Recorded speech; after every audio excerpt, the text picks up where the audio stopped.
Every strike brings me closer to the next home run. Babe Ruth.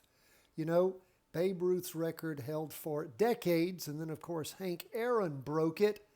But you know what both of them were known for? All their strikeouts. But they're better known as being home run kings because, like Babe Ruth said, every strike brings me closer to the next home run. So, my friends, just keep on going to bat and swinging for the fences. And again, what does it cost you? 10 to 15 minutes of your time each and every day. That's all we ask. Let's look at these charts. We see the only thing down for the day is 20-year U.S. government bonds. Let's look at the NASDAQ the NASDAQ 100 second. We'll look at the S&P first. What do we see? It's up 0.25%. Now, the high that we had last week was 572.88. This week, 570.33. We did have nice higher than average volume last week in a nice week overall. We see on the 2-day chart as things moved up. And of course, we see on the 2-day chart, don't we, the telltale sign of a proper up move. We had things when we hit bottom. That is what we call the interim low. That was on the 5th and 6th of September, that 2-day candle, average volume. Then we had what we call the dead candle, where it didn't go lower, still was the same color, that is red. And then we had the green spinning top, and things took off from there. But of course, we don't trade off our 2-day candle typically, unless we find a chart that over and over and over and over and over and over and over again works right.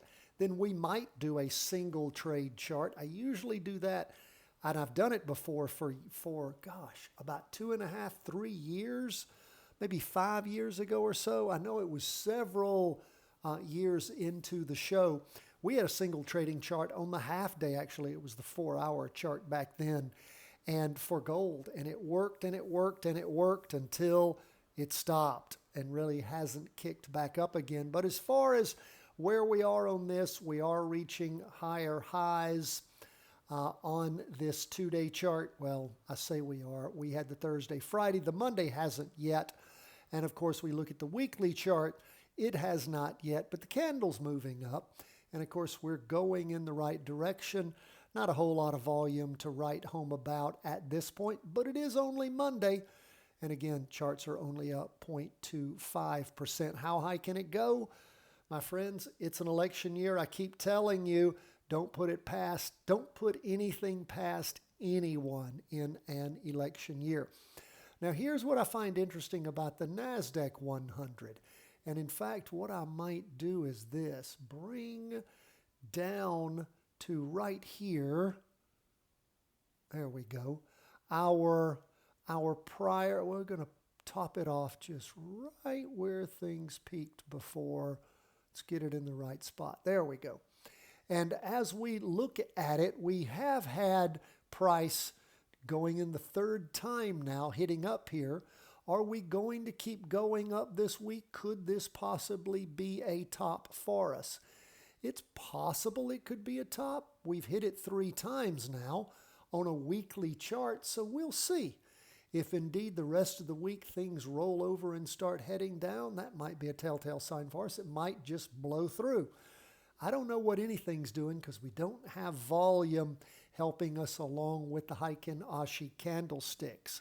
As we leave the summertime trading zone and go into the fall-winter trading zone slowly, we shall watch with trepidation and excitement to see how this fall-winter trading zone, which is typically the best time of year to trade. Why? Does it mean the market's going up? Nope.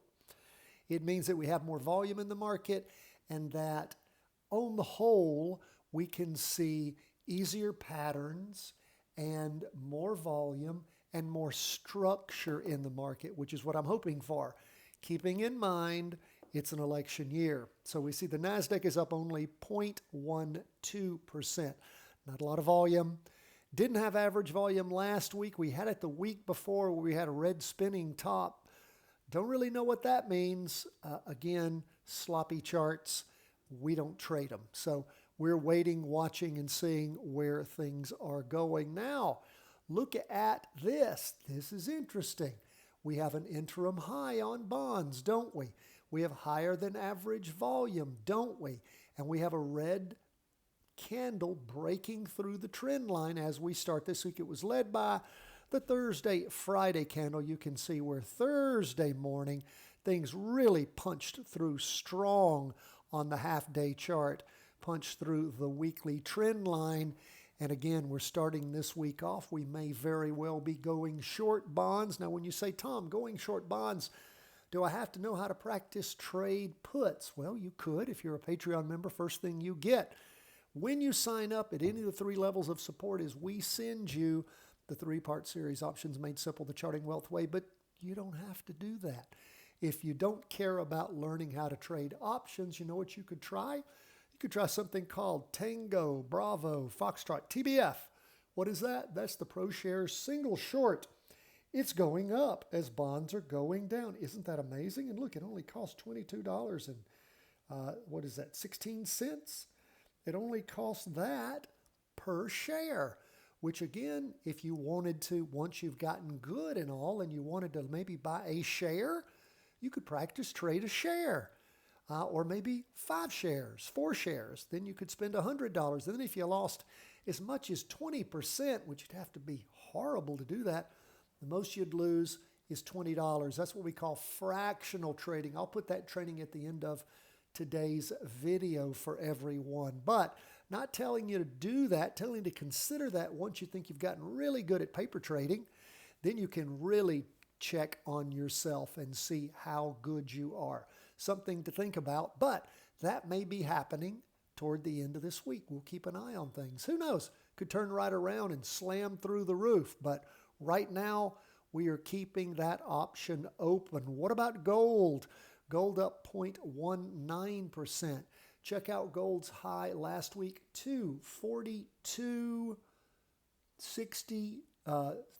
242.63 this week, 243.46. So we are reaching a higher high. Again, ended the day up just 0.19%, but gold continuing to crank up. We see on the 2-day chart how it continues to move up. We can see volumes not that high so far. Maybe tomorrow will be a big day on volume. Last week was above average volume. That was good to see. We'll continue to keep our eye on gold. We can see where things are up in the afternoon, in the morning, losing a little bit in the afternoon. What about HODL? Well, Bitcoin starting the week off up again. Let's zoom into that Bitcoin weekly chart. You can see that we have not had average volume or above average volume since the big down week starting August the 10th, where things just hammered down. Starting Monday, August the 5th. Then we had spinning tops for 3 weeks, then another down candle, then another spinning top 2 weeks ago.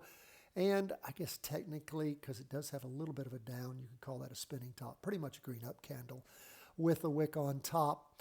And so far, starting the week off, up 0.69%. Not a lot of volume to speak of over these last many weeks since August the 12th.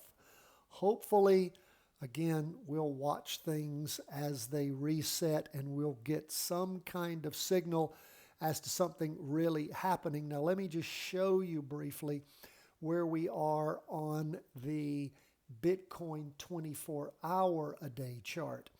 And in fact, we can redraw this candle. It wasn't possible to do that last week, but as we've started this week off, you see that things are moving up, but again, not a lot of volume this first day. Didn't have even average volume over the last 5 weeks. And again, Bitcoin may be starting a relentless move. We can see on this 2-day chart as things have moved up. Is it going to blow through the prior ceiling that we had here around the 65.35 mark? We'll see as the week continues. Again, interesting to watch. We shall see. We'll continue to keep our eye on all these charts. It's always great to have you with us each and every day. We love to hear from you. CW@chartingwealth.com. God bless, my friends. All the best from the whole team at Charting Wealth World Headquarters.